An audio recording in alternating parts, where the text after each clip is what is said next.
네, 여러분 안녕하세요. 오늘은 고1 국어 금성 8-1 얘들아 토론하자 단원을 공부해 보도록 하겠습니다. 네, 출제 유형 베스트 먼저 보면은 찬성 측과 반대 측이 내세운 근거에 대해 묻는 문제인데요. 이 본문이 교과서에 따로 실려 있진 않지만 활동지 같은 것들에 말하자면 예시 답안, 이제 교사용 교과서에 이렇게 파란 글씨로 실려 있는 예시 답안을 근거로 해서 이제 토론을 구성을 하시고 거기에 그 제시된 근거들, 뭐 이렇게 찬성 측에서는 이런 근거를 댄다, 뭐 반대 측에서는 저런 반대 신문을 하였다, 이런 걸 묻는 문제가 출제가 되었고, 여러분들이 학교에서 내신 시험으로 만약에 이 부분을 다룬다면 여러분들 학교 선생님들도 충분히 그렇게 그 가상의 토론을 구성하신 다음에 그 중심적인 어떤 주장과 근거의 내용을 물을 수 있습니다. 그 다음에 토론의 형식적 요소에 관해 묻는 문제가 있는데, 여기서 형식적 요소라는 말은 좀 의미가 넓어요. 제일 기본적으로는 뭐 순서라든지 뭐 아니면은 절차일 수도 있겠죠. 그 다음에 사회자, 토론자, 청중이라고 하는 어떤 구성원이 있잖아요. 그 구성원들이 수행해야 될 어떤 역할들, 또는 토론 안에서 어떤 말하기가 이루어졌느냐 같은 것들도 뭐 비슷할 수 있겠고요. 그 외에도 토론 자체에 대한 개념을 묻는 문제도 있고, 그래서 토론에 대해서 잘 이해를 해 두시면 좋을 것 같습니다. 그리고 이 단어는 아무래도 내신에서도 다룰 수 있지만, 그러니까 중간고사나 기말고사도 다룰 수 있지만 수행평가로 하게 될 가능성도 매우 높죠. 그래서 이제 문제를 푸는 것도 좋은데 토론 자체에 대해서 이해를 하려는 노력이 필요하겠고, 나아가서 이제 여러분들이 고등학교 3학년 때 수능 시험을 보잖아요. 그때 화법과 작문을 선택할 경우 화법에서 상당히 자주 출제되는 유형이 바로 이 토론입니다. 그렇기 때문에 토론 자체에 대한 이해는 결국 모의고사에서의 화법과 작문에 대한, 그 중에서 화법이겠죠. 화법에 대한 어떤 대비가 될 수 있다 라는 거 알아주세요. 자, 그러면 이제 지문 분석을 한번 보도록 할까요? 토론의 개념과 논제의 유형, 이것은 토론에 대한 형식적 요소, 이것을 설명해 놓은 내용인데요. 토론이란 무엇이냐? 어떤 논제에 대해 자신의 주장이 옳다는 것을 논리적으로 말하는 그런 말하기 형식이다 라고 되어 있는데, 토론을 종종 헷갈려 하는 게 공통의 문제에 대한 최선의 해결 방안을 얻기 위한 말하기. 여기서 내 말이 맞아 라고 싸우는 게 토론이에요. 말하자면 공통의 문제에 대해서 최선의 해결 방안을 찾는 건 토의라고 합니다. 토의. 그래서 토론은 내 말이 맞다고 주장하는 거고, 토의는 뭐가 더 좋을지를 같이 고민한다라는 개념으로 좀 다르게 생각을 해주시면 될 것 같아요. 자, 다음으로 내려가서 토론을 통해 다루고자 하는 주제나 문제를 논제라고 하는데, 이 논제는 사실 논제, 가치 논제, 정책 논제로 나뉜다 라고 해요. 사실 논제는 말 그대로 사실이 맞냐 아니냐를 따지는 거, 가치 논제는 옳고 그름과 같은, 조금 더 쉬운 말로 바꿔보면 어떤 게 더 좋은 거냐를 따져보는 거, 정책 문제는 사회의 변화나 발전을 위해서 어떤 정책의 도입과 유지 혹은 폐지를 해야 되느냐인데, 교과서에서는 거의 대부분 정책 논제가 본문으로 출제가 돼요. 왜 그러냐면은 사실 논제나 가치 논제 같은 경우에는 조금 모호한 측면이 있을 수 있어요.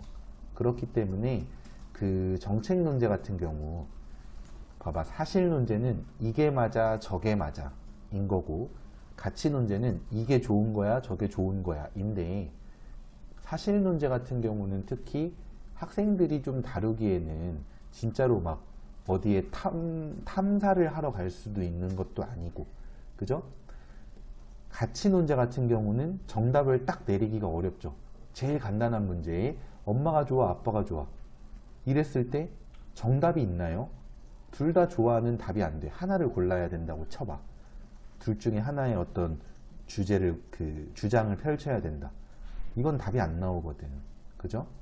그리고 정책 논제는 그와 반대로 이제 답이 좀 뚜렷하게 나와요. 이걸 해야 된다, 말아야 된다가 어떤 이익과 비용, 우리가 누릴 수 있는 이익과 이 정책을 실행함에 있어서 생기는 비용을 잘 따져봤을 때 이제 어떤 게 더 하는 게 맞을지 안 하는 게 맞을지가 좀 뚜렷하게 나오잖아요. 그게 바로 정책 논제가 가지는 뚜렷함.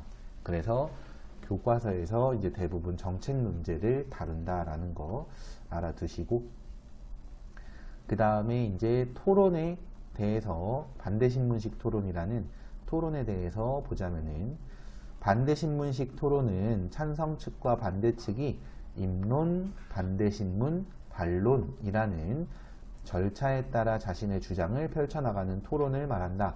여기서 입론 다음에 반대신문을 하죠. 상대방이 말한 거에 대해서 말하자면 공격을 할 수 있는 기회를 준다는 거지.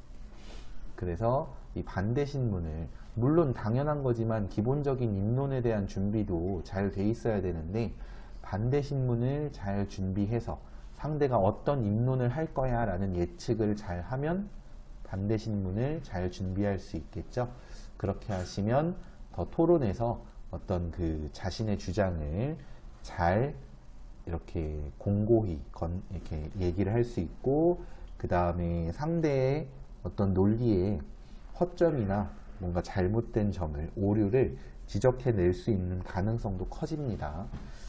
자, 다음으로 반대신문이란 상대의 주장과 논거의 적절성을 평가하기 위해 상대 측 토론자가 입론을 마친 토론자에게 직접 질의하는 것, 질문하는 것, 그것을 말한다. 찬성 측과 반대 측이 동등한 발언 기회와 발언 시간을 부여받는다. 네, 그렇구나 하면 되겠고요. 그 다음에 반대신문을 잘 해야 된다라는 내용이 뒤로 제시가 되는데 뭐 좀 뻔한 얘기라서 이 부분은 넘어가고, 입론, 반대신문, 반론의 개념을 간략히 여기 정리를 해놨으니까 여러분들 반드시 이거 읽어보시고 기억을 해주세요. 자, 다음 토론과 관련된 담화인데 이게 이제 교과서에 실려있는 진아와 선생님의 대화예요. 보시면 선생님 제가 찾아보니까 쟁점이라는 게 서로 치열하게 맞부딪힐 수 있는 주장을 말한다고 하는데, 필수 쟁점과는 어떤 차이가 있나요? 자, 여기서 쟁점이라는 말 자체는 찬성 측과 반대 측이 뭐 치열하게 맞부딪힐 수 있는 구체적 주장이라고 하는데, 조금 더 쉬운 말로는 찬성 측과 반대 측의 의견이 엇갈리는 부분이에요. 자, 예를 들어서 이제 여러분들이 이따가 문제 파일을 보시면은 거기서 논제로 다루고 있는 게 뭐냐면, 청소년의 미용 성형수술에 대한 금지를 시키자라는 게 논제이고, 찬성 측은 금지를 시키자는 쪽이고 반대 측은 금지를 시키지 말자는 쪽이에요. 그랬을 때 청소년 미용 성형을 금지시키자라고 하면 여러분들 어때요? 미용 성형을 금지하는 게 좋을까 안 하는 게 좋을까를 다들 뭐 나름대로 생각을 해볼 수 있죠. 그랬을 때 이거 봐봐. 청소년에게 있어서 성형이 각종 부작용 등 위험할 수 있다와 아니다. 미용을 통해서 얻을 수 있는 예를 들면 자신감이라든지 어떤 만족감이라든지 그런 것들이 중요하다. 이에 대해서는 사람마다 생각이 다를 수 있고 말 그대로 쟁점이 될 수 있죠. 그런데 청소년은 미용을 할 필요가 없다라고 하면 어때요? 이건 찬성 측도 반대 측도 그게 무슨 소리야? 청소년도 꾸밀 권리가 있기는 하지 라는 건 다 인정을 할 거야. 그런 말들은 그러니까 쟁점이 될 수 없어요. 쟁점은 그래서 찬성 측과 반대 측의 의견이 엇갈리는 지점을 말한다라고 해도 되고요. 그리고 필수 쟁점은 그럼 어떤 거냐? 자, 여기 선생님의 대답 중에서 이거. 그런 정책이 왜 도입되어야 하는지, 어떤 문제를 해결할 수 있을지 없을지, 그 다음에 실현할 수 있을지 없을지도 마찬가지고,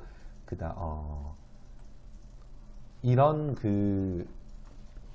어떤 쟁점들을 필수 쟁점이라고 하는데, 아래에 있는 표를 보시면 좀 쉽습니다. 자, 첫 번째, 문제가 심각하다를 가지고 찬성 측에서는 심각해 라고 얘기를 할 거고, 반대 측에서는 이 문제는 중대하지도 심각하지도 않아 라고 얘기를 하겠죠. 다음으로 두 번째 필수 쟁점은 어떤 해결할 수 있느냐 또는 그 문제의 해결 방안을 실행할 수 있느냐 했을 때 해결할 수 있지, 실행할 수도 있고, 그래서 보통은 실행 가능성이라고도 하고 실현 가능성이라고도 합니다. 그 다음에 세 번째로는 이렇게 문제를 해결해 냈을 때 그때 어떤 효과나 이익이 크냐 아니면 문제를 해결하기 위한 비용이 크냐. 자, 쉽게 생각해서 여러분들이 핸드폰을 떨어뜨려서 핸드폰이 망가졌는데 이 핸드폰을 고치러 갔더니 50만 원을 달래. 근데 새로 나온 핸드폰 때문에 내 핸드폰이랑 똑같은 기종이 가격이 확 떨어졌어. 뭐 예를 들어서 뭐 어린이 폰 15 시리즈가 이제 새로 나와서 내 핸드폰인 14 시리즈가 이제 가격이 엄청나게 떨어져서 뭐 한 40만 원 한다고 치자. 여러분, 그러면 이 문제라고 할 수 있는 핸드폰 액정 깨진 거 해결하는 게 나아요? 새 거를 사버리는 게 나아요? 당연히 새 거를 사는 게 낫지. 그죠?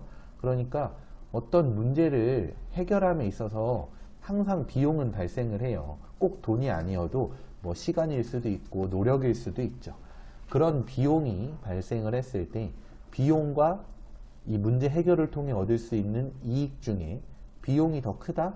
그러면 차라리 그 문제는 두는 편이 낫습니다. 문제인 건 맞지만 아직은 문제를 해결하기 위한 비용이 더 많이 드니까 두는 편이 낫다. 그러니까 문제를 냅둔다고 무조건 잘못된 말 아니야? 이게 아니라는 거지.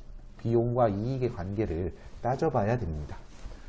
자, 그 다음에 이제 필수 쟁점에 대한 얘기는 이 표로 정리가 되겠고요. 진아의 두 번째 질문, 요거 중요한데요. 두 번째 입론은 첫 번째 입론과 어떤 차이가 있을까요? 자, 이것은 필수 쟁점의 종류와 관계가 있어요.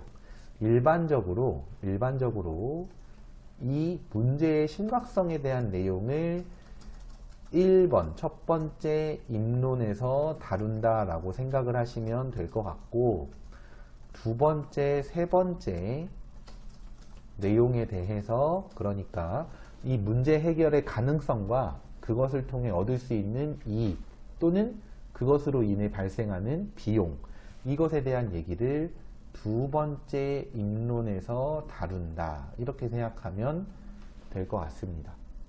네. 그래서 그 밑으로 선생님이 대답해 주는 얘기, 문제의 심각성에 대해서 첫 번째 입론에서는 문제의 심각성을 언급하고, 그 다음에 조금만 내려갈게요.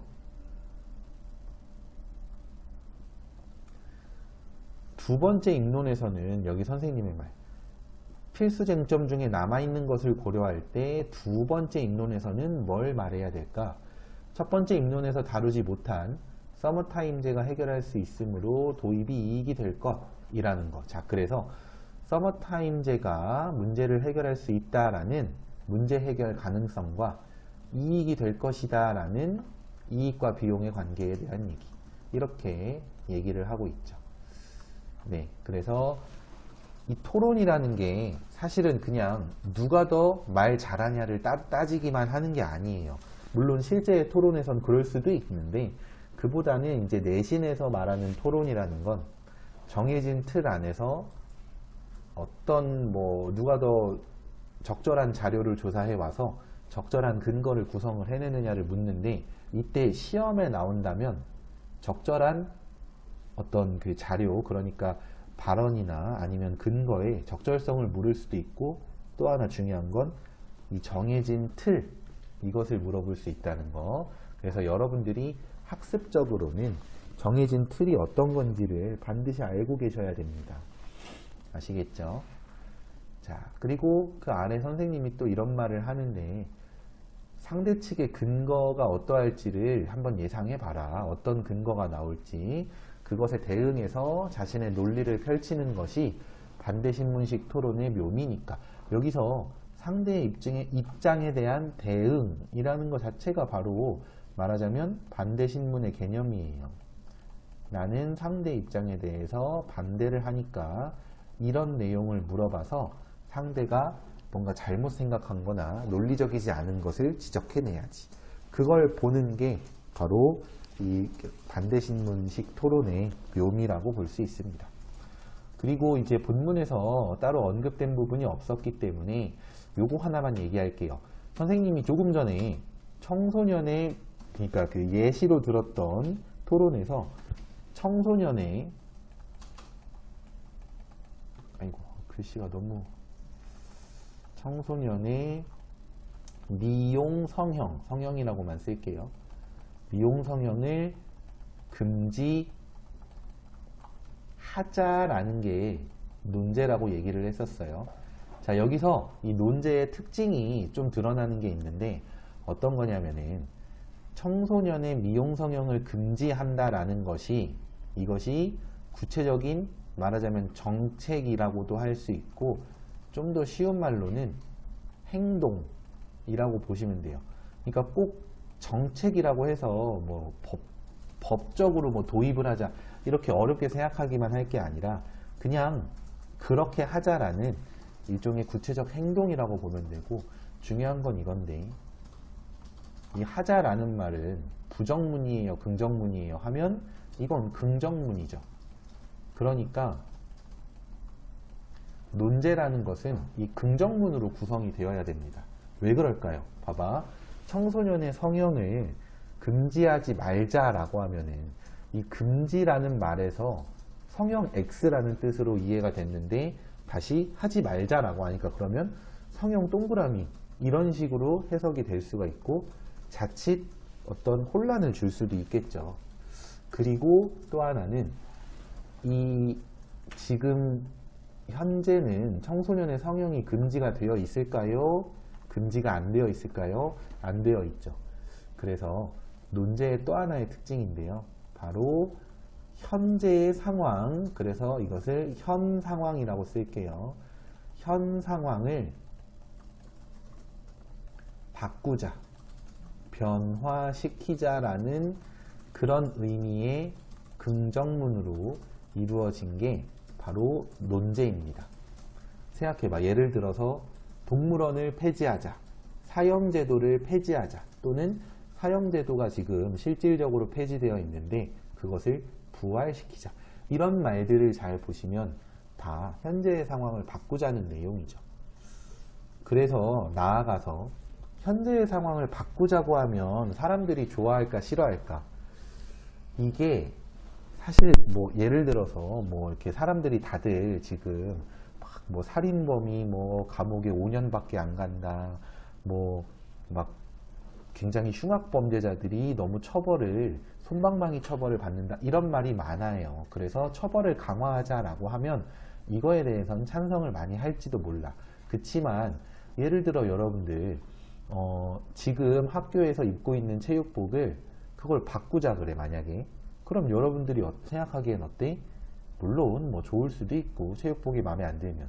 근데 새 체육복 사러 멀리 가야 될 수도 있고, 또 돈도 들고 하니까 싫을 수도 있잖아요. 그러니까 현재의 상황을 변화시키기 위해서는 아무래도 비용이 발생을 할 수밖에 없어요. 적든 크든.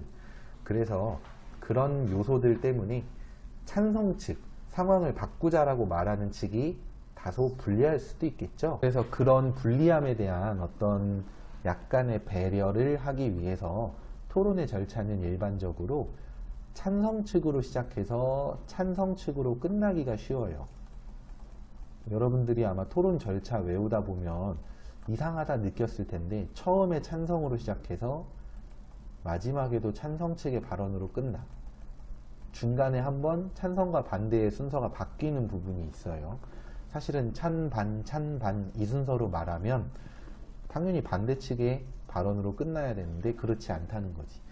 그래서 그런 이유가 이 현재의 상황을 바꾸자라고 하는 논제의 내용상 찬성 측이 불리할 수도 있기 때문에 그것을 보완하기 위한 순서구나 라는 거 생각을 해주시고, 잠깐 아래로 내려가 보면 이렇게 토론의 절차,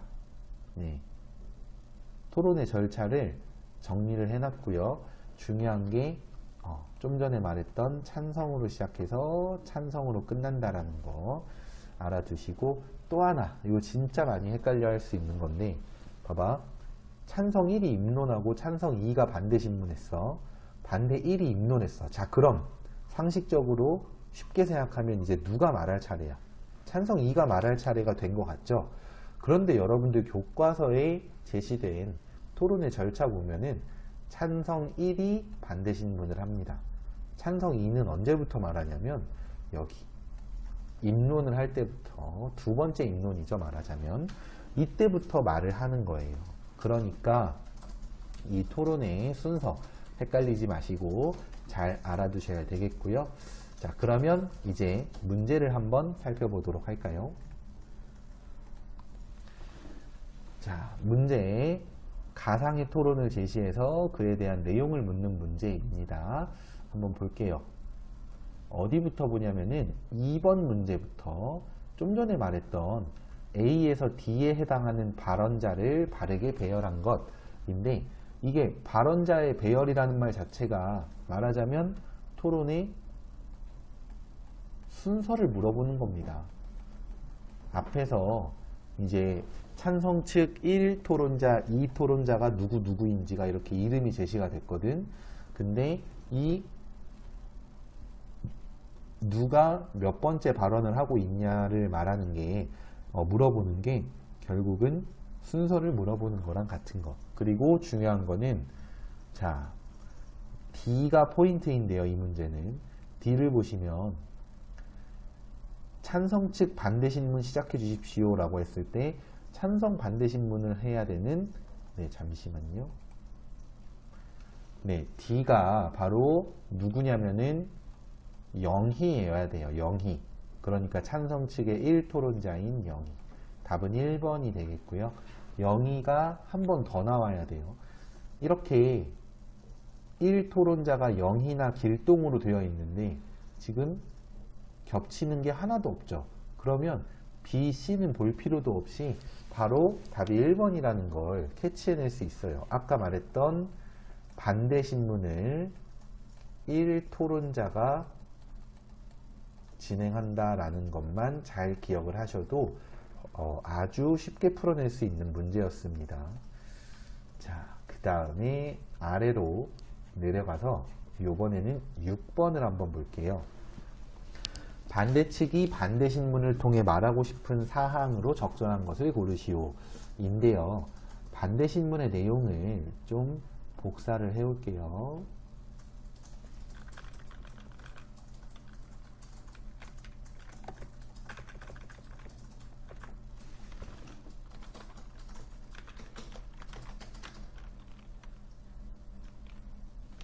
자, 반대 신문에서는 어떤 말을 하냐면, 제도적 보완이 아닌 법률적 강제성이 따르는 금지 자체가 꼭 필요할 정도로 청소년 성형수술 문제가 심각하다고 보십니까? 라고 하는데, 이 말을 통해서 알 수 있는 게 뭐냐면, 제도적 보완으로도 되는데 굳이 그게 아니라 법률적인 강제성을 따르는 그런 금지가 필요한가요? 라는 건 제도적 보완으로도 가능하지 않냐? 라고 물어보는 거예요. 그러면 답이 몇 번이 돼요?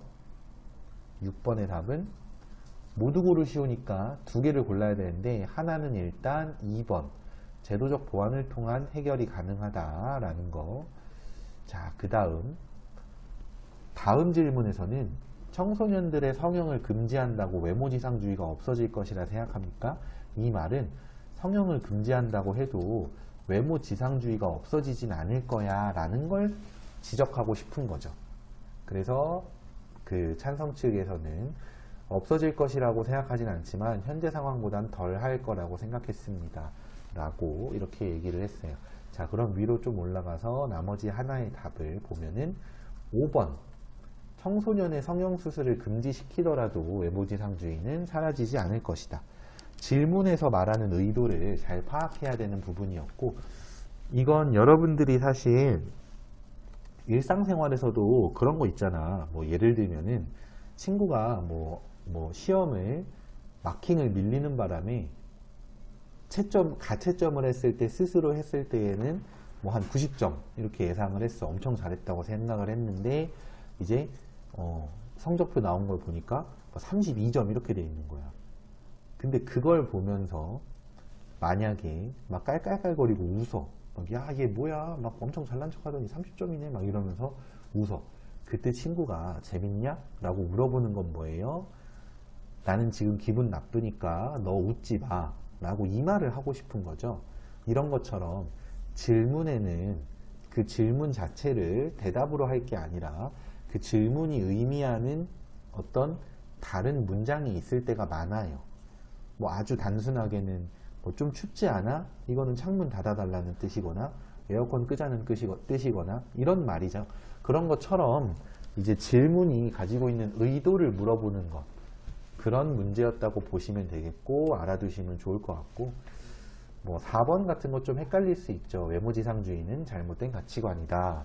근데 이거는 찬성 측과 반대 측이 모두 인정하는 그런 부분입니다. 근데 선생님은 뭐 외모지상주의가 너무 심해서 문제인 거는 맞다고 생각해요. 선생님도. 그런데 좀 어쩔 수 없는 부분은 있는 것 같아.